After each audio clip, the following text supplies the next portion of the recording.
গতকাল সন্ধ্যা থেকে শুরু হয় বৌদ্ধ ভিক্ষুদের জন্য চিবর তৈরির কাজ। কেউ সুতার গুটি তৈরিতে ব্যস্ত, কেউ বা বুননে। 24 ঘন্টার মধ্যেই তুলা থেকে সুতা, রং করা এবং বাঁশের ফ্রেমে তৈরি হতে হবে 4 খণ্ডের পরিধেয় বস্ত্র, ভিক্ষুদের চিবর। এরপর শুরু হবে আনুষ্ঠানিকতা। সকাল 9টার কিছু পরে বাসাবো ধর্মরাজিক বৌদ্ধ মহাবিহারে বুদ্ধ পূজার মধ্য দিয়ে শুরু হয় আনুষ্ঠানিকতা। এরপর পঞ্চশীল ও অষ্টশীল প্রদান, সঙ্গদান এবং অষ্টপরিষ্কার দানের মাধ্যমে শেষ হয় প্রথম প্রহরের আনুষ্ঠানিকতা।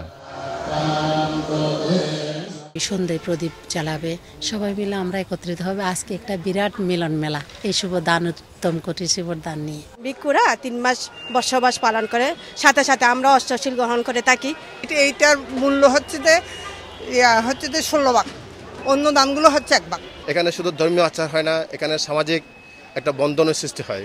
কঠোর পরিশ্রম করে কঠিন চিবর দান বৌদ্ধ ধর্মের একটি ধর্মীয় আচার ও উৎসব, যা প্রবরণা পূর্ণিমার পালনের 1 মাসের মধ্যে যে কোনো সময়ে পালন করা হয়। বৌদ্ধ ধর্মাবলম্বীগণ পুণ্যের আশায় প্রতি বছর এভাবে চিবর নামের বিশেষ পোশাক ও অন্যান্য আনুষঙ্গিক সামগ্রীও দান করে থাকেন বৌদ্ধ ভিক্ষুদের। এই রকম ফল কোনো দানের মধ্যে সম্পৃক্ততা নেই। সুতরাং আজকে বিশেষ করে আমাদের আমার মহাগুরুদেবের কথা বারবার আমার স্মরণ করছেন।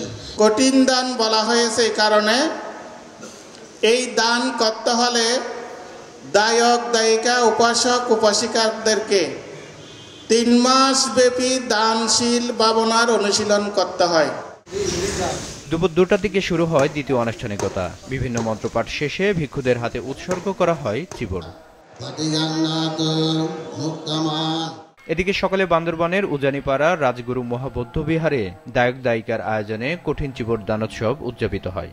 এ উপলক্ষে ভোর 5টায় বিশ্ব শান্তি মঙ্গল কামনায় সূত্রপাঠ, জাতীয় ও ধর্মীয় পতাকা উত্তোলন, পূজনীয় ভিক্ষু সংঘের প্রাতরাশ শুরু হয়।